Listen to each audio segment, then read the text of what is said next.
Welcome back to another technical deep dive here in the debug zone.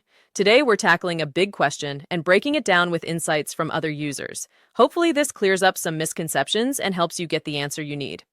So buckle up, stay a little curious, and let's jump right in.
And that's a wrap.